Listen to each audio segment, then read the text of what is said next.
एक राजा था जिसने युद्ध जीता, राजपाट पाया और फिर सब कुछ छोड़ दिया, केवल स्वर्ग तक पैदल चलने के लिए।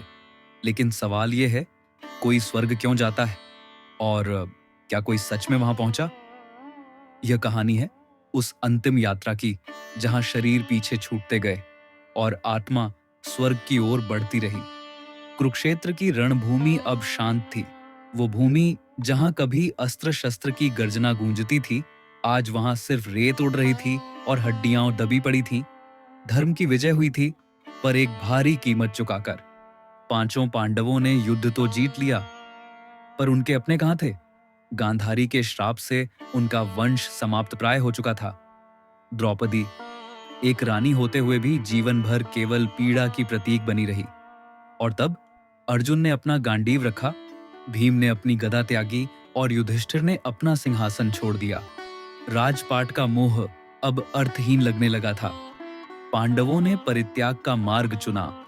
उनका लक्ष्य था मोक्ष।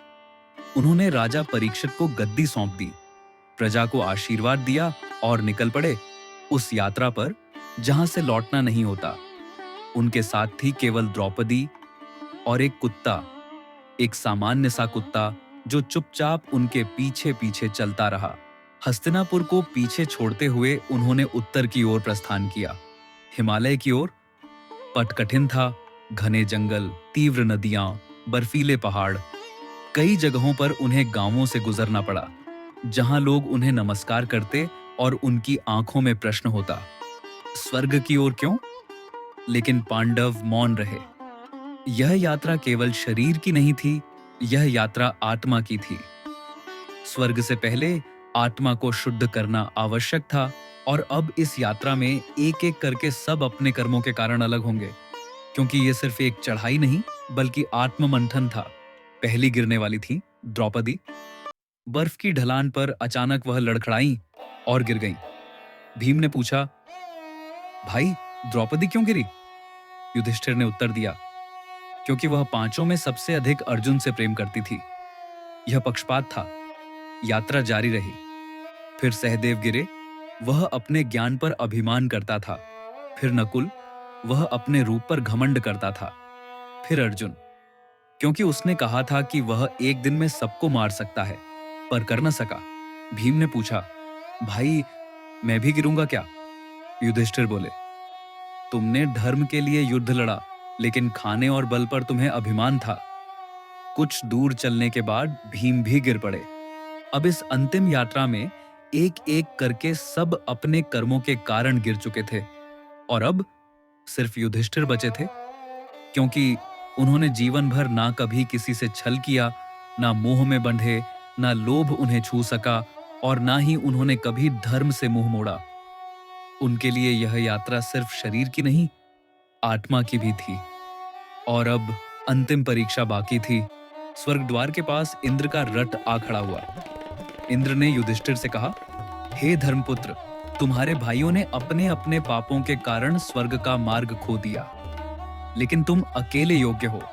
आओ मेरे रथ पर सवार हो जाओ। लेकिन युधिष्ठिर ने पूछा, क्या यह कुत्ता भी मेरे साथ आ सकता है? इंद्र बोले, स्वर्ग में पशु नहीं आते, इसे यहीं छोड़िए। युधिष्ठिर अडिग थे, अगर ये नहीं जा सकता तो मैं भी नहीं जाऊंगा। और तभी वह कुत्ता एक दिव्य रूप में बदल गया। वह स्वयं धर्मराज यम थे, जो युधिष्ठिर की परीक्षा ले रहे थे। युधिष्ठिर सफल रहे। सत्य, धर्म और करुणा के मार्ग पर अटल, रथ स्वर्ग की ओर उठा। सहस्त्रों देवता उनका स्वागत कर रहे थे। पृथ्वी धीरे धीरे पीछे छूट रही थी, और युधिष्ठिर देवत्व की ओर बढ़ रहे थे। किंवदंती कहती है कि पांडवों की यह यात्रा उत्तराखंड के स्वर्गारोहिणी पर्वत तक हुई, जहां आज भी यात्रियों को लगता है जैसे कोई अदृश्य शक्ति वहां आज भी विराजमान है। ये केवल एक यात्रा नहीं थी, ये सिखाती है कि सत्ता, वैभव, बल अंततः शून्य है।